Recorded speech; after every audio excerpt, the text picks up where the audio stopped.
يا رب قد غفلنا وكلنا طمع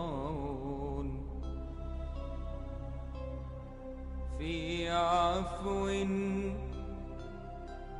وفي كرم وفي عتاق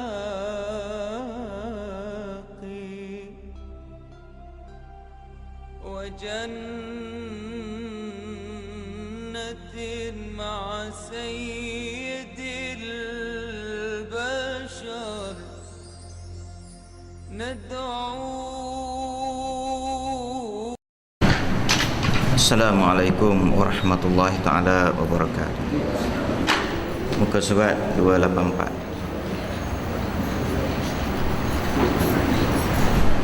Al-Auzaki berkata, orang mukmin sedikit bercakap dan banyak bekerja, dan orang munafik banyak bercakap dan sedikit kerja. Ini antara sifat tanda orang tu mukmin, beriman kepada Allah. Dia cakap sikit, banyak kerja. Orang munafik pula banyak bercakap, kerja sedikit. Ini sama ada dalam konteks agama ke ataupun dalam konteks organisasi. Inilah perangai orang mukmin ataupun orang munafik. Ya. Dalam masyarakat, ya, ada perangai orang macam ni. Dia banyak bercakap, banyak komen, ya. Tapi bila diberi tugas kepada dia, dia tak boleh buat, ya. Jadi itu tanda-tanda kemunafikan. Bukannya munafik dari sudut agama dah, munafik dari sudut amalan dipanggil, ya. Ada orang yang mana dia kerja tak banyak, dia bercakap tak banyak, tapi kerja dia banyak jalan. Itu tanda orang yang beriman kepada Allah. Ya, kadang-kadang benda ini, penyakit ini berlaku dalam organisasi badan Islam, masjid ke, khairat kematian ke, parti Islam ke, badan Islam ke, benda semua ada, ya. Dia akan ada pecah dua di situ. Ada orang yang mana komplain banyak, cakap banyak, bagi tugas ke dia, lujnah ke, biro ke, dia jam, dia tak boleh buat. Tapi bercakap bagi ke dia lah nombor satu, ya. Jadi itu tanda orang munafik, ya. Tapi ada orang yang bercakap tak banyak, tapi tiba-tiba tengok satu kerja keluar, satu, ya, dia kerja je, ya. Bercakap kurang. Jadi yang kita naknya apa dia? Sedikit bercakap, kerja banyak. Rasulullah sallallahu alaihi wasallam bersabda, khamsun la takunu fil munafiq.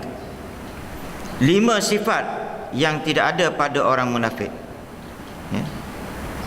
Orang munafik ni, dia 5 benda ni tak ada pada dia, ya.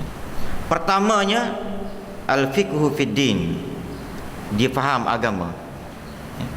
Orang munafik ni passion, faham agama tak ada pada dia, dan dia pun tidak cuba nak memahami agama, ya. Sama ada orang biasa ke, pegawai kerajaan ke, ahli politik ke, itulah dia keadaan dia. Kalau pegawai kerajaan yang munafik orang panggil, dia tak ada usaha nak mikir macam mana nak bangunkan jabatan dia ikut acuan ikut acuan agama. Dia tak ada fikir. Sebab tu lintang pukang. Kira-kiranya aktiviti agama ni, tuan-tuan, boleh duduk bawah, dia panggil Biro Kebudayaan dan Sosial. Aktiviti agama ni boleh letak situ. Itu yang saya cerita kat tuan-tuan tu, yang saya dijemput pergi menyampaikan kuliah tetap lah setiap minggu tahun 90-an. Bila pergi tu, di mana kita bercakap, buat kuliah dalam bilik kugiran, bilik maknanya yang penuh dengan alatan muzik, ya. Pekerja orang datang pun pakai skirt kalau perempuan, nampak dada, nampak paha, ya. Tu dia. Dan bila borak tanya, ini badan Islam kan? Dia kata ini badan sosial dan kebudayaan. Maknanya agama kita ni duduk situ, duduk bawah tu. Itu yang jadi rosak. Ownernya siapa dia? Syarikat tu. Besar syarikat tu. Owner dia orang Melayu. Ya, owner dia orang Melayu. Ya. Lembaga pengarah dia semua Melayu. Tetapi dia tidak pernah memikirkan nak faham agama. Dengan kekayaan, dengan apa ni, dengan ialah maknanya syarikat yang besar begitu tu, dia tak nak fikir macam mana aku nak develop syarikat ini ikut acuan Islam. Paling tidak untuk pekerja. Tubuh satu biro agama ke? Tak ada. Ya. Itu tanda ada kemunafikan pada lembaga pengarah itu. Ya. Dia tak pernah fikir tentang agama. Ahli politik pun lagu tu juga. Ahli politik yang munafik, tak pernah fikir macam mana nak melaksanakan Islam. Ahli politik dia ada kuasa. Ya. Kuasa menteri besarnya, perdana menterinya, apa benda semua ada berlaku pada dia. Nak tak nak je buat Islam. Ya. Tapi dia tak nak fikir, maka ada tanda-tanda kemunafikan. Dan begitulah seterusnya. Kita semuanya jangan berfikir orang lain. Kita ni pun ada lagu tu juga. Ya. Kalau tak pernah fikir macam mana nak bangunkan diri kita je, tak payah orang lain. Jangan duk fikir nak bangunkan orang lain. Ni kita yang duduk Korea sini, berapa ramai ni? Nak membangunkan diri kita sendiri, bukan nak bangun Korea. Supaya aku ni faham Islam. Sebab apa dia? Nak buang sifat tanda orang munafik pada diri aku ni apa dia? Kena buang penyakit tak faham Islam. Nak buang penyakit tu lagu mana dia? Kena belajar. Bila tak mari belajar, maknanya tanda munafik tu ada pada diri kita. Itu dia punya rumusan dia. Ya. Nombor 2. Berhati-hati wal wara'u bil lisan. Berhati-hati dalam bab lisan, lidah. Orang munafik dia tak ada. Ya. Rasa dia nak bercakap. Dia nak berjanji. Ya. Itu dia sifat orang munafik, dia tak jaga lidah dia. Nombor 3, senyum di muka. Itu pun tanda orang munafik juga. Tanda orang munafiknya apa dia? Dia tak ada senyum. Kalau ada senyum, maknanya dia bukan munafik lah. Ya, dia mudah senyum. Senyuman dia cukup mudah. Ya, jadi orang munafik kalau ada senyum, dia bukan munafik. Ya, dia orang mukmin. Sebab apa dia kata dia 5 ni tak ada pada orang munafik. Maknanya senyum tak ada pada orang munafik. Bila dia senyum, dia orang beriman. Sebab apa dia? Orang beriman ni dia mikir sentiasa untuk dapat pahala di sisi Allah. Dan pahala di sisi Allah Ta'ala ni antaranya sedekah. Paling hebat sekali sedekah. Cuma ada sahabat ni tuan-tuan, dia kadang-kadang sedih dia tak ada duit. Bila time nak pergi perang, kita ni bila sebut perang tuan-tuan, jangan duk fikir perang ni yang pakai senapang ke. Kalau dulu apa dia, panah. Ya, perang ala moden ni dipanggil apa dia, pilihan raya. Itu kena tahu. Ini sebab tu dipanggil fiqh tu hidup. Ya, perang ala moden dia panggil pilihan raya. Orang kafir pun tuan-tuan, dia nak jajah satu negara ikut pilihan raya je. Dia akan hantar kaki-kaki dia. Orang putih dia nak jajah satu negara. Kalau perang kadang-kadang dia kata kalah. Orang putih boleh kalah dengan Vietnam. So dia jajah ke cara mana? Pemikiran. Ya. Untuk nak jajah negara itu dengan pemikiran, dia letak orang-orang dia. Siapa dia? Kalau orang Arab juga. Yang menjatuhkan Islam di negara Arab, orang Arab juga. Jadi oleh kerana Arab yang menjatuhkan negara Arab, jadi orang Arab tu tak perasan. Ya. Menurut siapa dia pilihan raya? Menang orang yang sekular. Orang Melayu pun lagu tu juga, hantar orang Melayu. Rosakkan pemikiran dia. Supaya orang Melayu tu terima pemikiran orang putih. Okey, hantar. Okey, engkau tanding, menang. Islam tak pergi ke mana juga. Ya. Jadi peperangan ala baru tu dia menerusi pilihan raya. Jadi saya nak sentuh tentang at-tabassum tadi, maknanya senyum tadi. Jadi sedekah ni, sahabat Nabi tadi duk mikir bila ada peperangan saja, Nabi announce siapa nak bagi derma, dia seorang sedih. Ada satu orang sahabat tu sedih. Last kali Nabi tengok muka dia sedih, kenapa engkau sedih? Dia kata orang lain semua pakat bagi belaka duit, aku tak ada duit. Jadi Nabi pun ceritalah. Dia kata sedekah ni tak nanti ke bagi duit, dah tak ada duit, buat cara tak ada duit. Ya. Antaranya apa dia? Paling tidak engkau sedekah apa yang ada. Kebetulan dia ada kurma, bagi kurma aja kepada tentera Islam. Ya. Sedekah juga. Tapi selain daripada itu, senyum tu sendiri adalah merupakan sedekah. Dia. Kita bantu orang lain kadang-kadang tuan-tuan, kita jumpa kawan ke, kadang-kadang jumpa kawan dia susah hati. Susah hati kerana tak ada duit ke, susah hati kerana dia tak ada duit nak dengan anak bini dia. Kan? Susah hati dia. Pergi jabat nampak muram je. Kita pun kebetulan pun lebih kurang macam dia juga. Tapi kita orang belajar ni senyum, borak dengan dia senyum. Tenangkan fikiran dia tu, kita bantu. Sebab orang yang buntu ni tuan-tuan, kadang-kadang dia sebenarnya jalan depan dia tu ada untuk cari duit. Tapi bila dia buntu, maka dia tak nampak jalan. Maka dengan cara kita cuba release tension dia, dengan cara kita borak dia, layan dia, senyum kat dia, maka dia terbuka fikiran dia. Ya, bila terbuka fikiran dia, dia nampak jalan cari duit.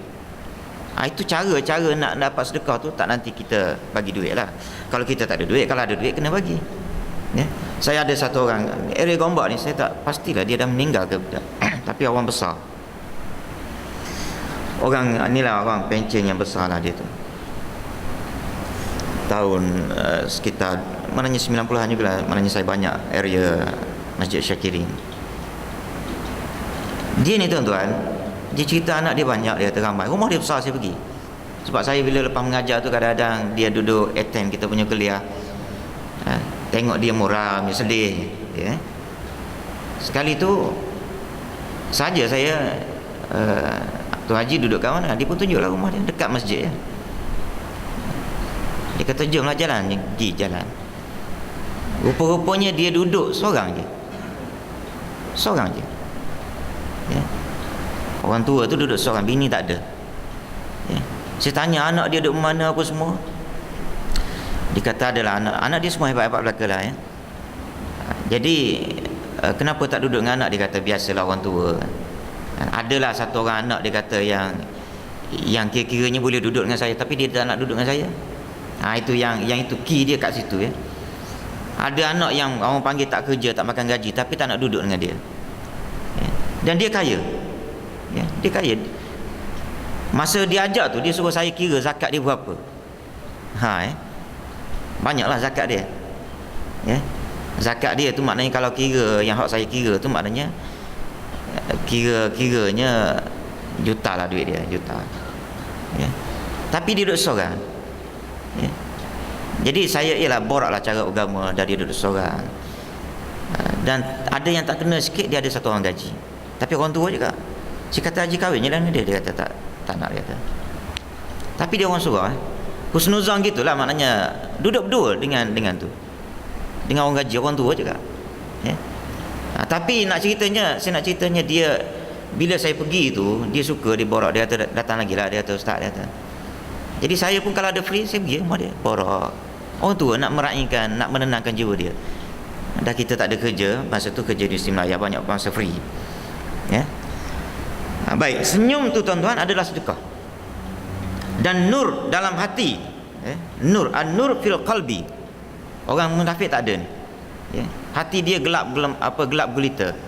Ya. Susah hati manjang dia, dan cinta kepada kaum muslimin tak ada dia. Orang munafik, perasaan cinta dia kepada orang Islam tak ada. Itu timbul tuan-tuan. Cuba tuan-tuan tengok, kalau yang ini ni bila sebut tak cinta ni, maknanya kita ada kaitan dengan kuasa. Tengok negara Arab. Orang Arab sendiri boleh bunuh ulama. Husni Mubarak tuan-tuan, tahun 90 saya balik habis belajar tahun 90. Masa tu perang Iraq Kuwait. Tapi sebelum daripada itu Presiden saya tengok tahun 90 tu siapa Presiden Amerika. Presiden Amerika nak pergi melawat Amerika, nak pergi melawat Mesir tuan-tuan.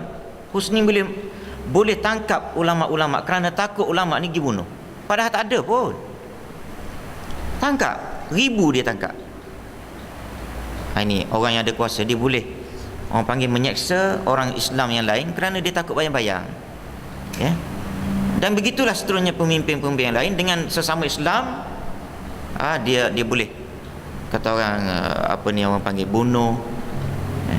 Negara kita dulu, memali dulu, berapa orang memali. Ibrahim Libya tu tuan-tuan, dia pendakwah terbaik negara yang diiktiraf oleh JAKIM. Dulu dia tak panggil JAKIM, dia panggil Pusat Islam, pendakwah negara terbaik, pendakwah terbaik negara yang diiktiraf. Tetapi wallah alam atas dasar sebab apa kita tak tahu. Tak ada kasih sayang orang panggil, ya. Ini tanda ada munafik pada orang yang melakukan kekejaman tersebut. Wallah alam. Bismillahirrahmanirrahim. Alhamdulillahirabbil alamin. Wassalatu wassalamu ala asyrafil wa ala alihi washabbihi ajmain. Allahumma ighfir lana dhunubana wa liwalidina warhamhum kama rabbawna shaghira wa li jami'il muslimina wal muslimat al-ahya minhum wal amwat. Allahumma ij'alna minal ladzina yastami'una al-qawla fayattabi'una ahsana. Wa sallallahu ala Muhammadin wa ala alihi wasallam.